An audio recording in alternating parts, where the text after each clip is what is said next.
We're talking about business not as usual, and I'm going to approach it from two themes. And the first one is digitalization, which we take as a given, as a usual, as something usual. But we've heard it, we read it in the report, we hear the experts, digitalization of society. Now, the second theme is trust.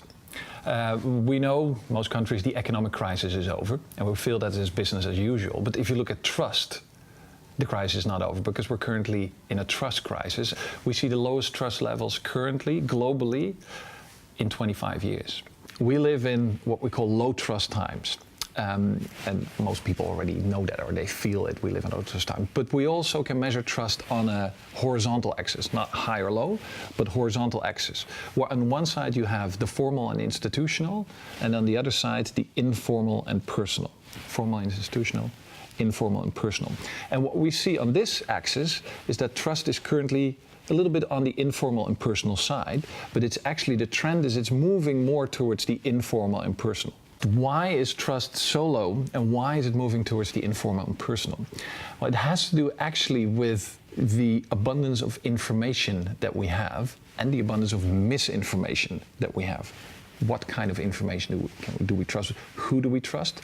And what happens is that people say, well, I rather trust someone that I actually know, someone that I've met, someone like me, informal and personal. I'm not going to trust classic expert anymore.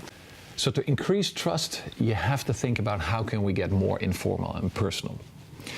So one of the challenges of digitalization in online shopping is that the drones are coming, the robots are coming, who will come to your house, and it gets actually less informal and less personal.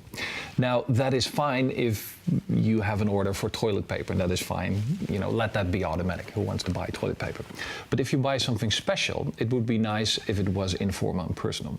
So what we see happening now, there are a few examples where if you buy something special, like a very nice evening mail, or if you buy a suit or an evening dress, it's not delivered by a traditional mailman or a drone or robot, but by a fashion consultant.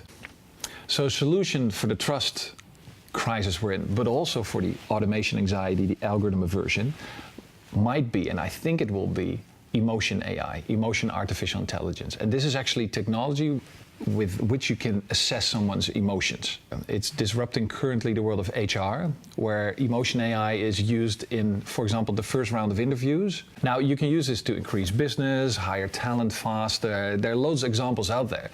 But the main underlying thing is I can see how you're feeling. So if you're anxious, I can respond to that. If you are in a low trust mood and you are a bit suspicious, I can respond to that and give you the right information or connect you to the right people. And it will give businesses the opportunity to actually really respond to the emotional needs of customers. If we look at shopping, it's not fully there yet. They could use it, but what we see now is a bit of an in-between phase, that if you're in a shop, you have these feedback panels and you have to press a button.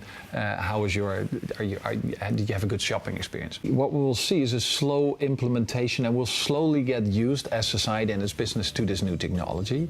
But this will be one of the big tech trends of the 2020s. It's the next decade. We'll see this everywhere.